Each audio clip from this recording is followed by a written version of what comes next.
So these people like to do something called sex magic. We've kind of touched on it a little bit. It's where they have sex with other people, try to harness their energy, so on and so such. Well, another form of sex magic is something that these masculines do mostly. It's like a punishment. They will find weak-minded concubines that are in their coven, and they all share the same women. Like, these women are a pair of Jordans would probably get treated better than some of these women. Like a pair of shoes that, red bottoms or something would get treated better than these women. They're all shared. Nobody cares what happens to them. They just can't leave the coven, right? They can be with anybody, but they just can't leave the coven. Okay? I told Tyree, he asked me one time, why do you care about him having slept with Chris having slept with all these women if you don't care about him? And I said, he's hate fucking them. Excuse my language, but he's hate diddlying them.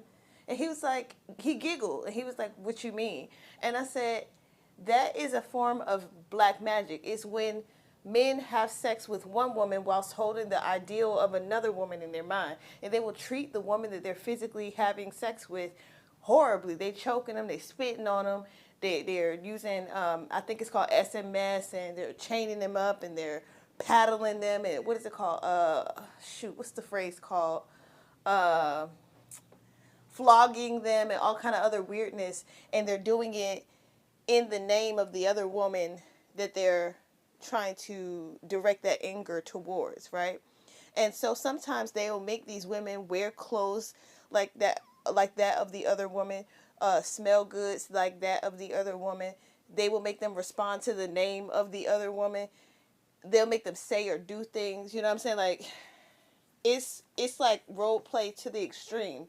And that energy is still real. It still comes to the person whom they're directing it towards. Last night, I kept hearing this screaming, like a spiritual screaming. I was like, what in the hell? But I'll let it go. I just assumed because there are children in a dungeon somewhere.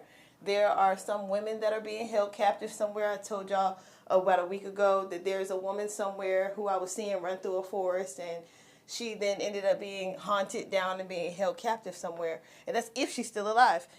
I'm hearing it, and just now I got confirmation that somebody else who has some gifts, they heard it, because we're all connected. We're on the same frequency. We're in a collective, and they're intentionally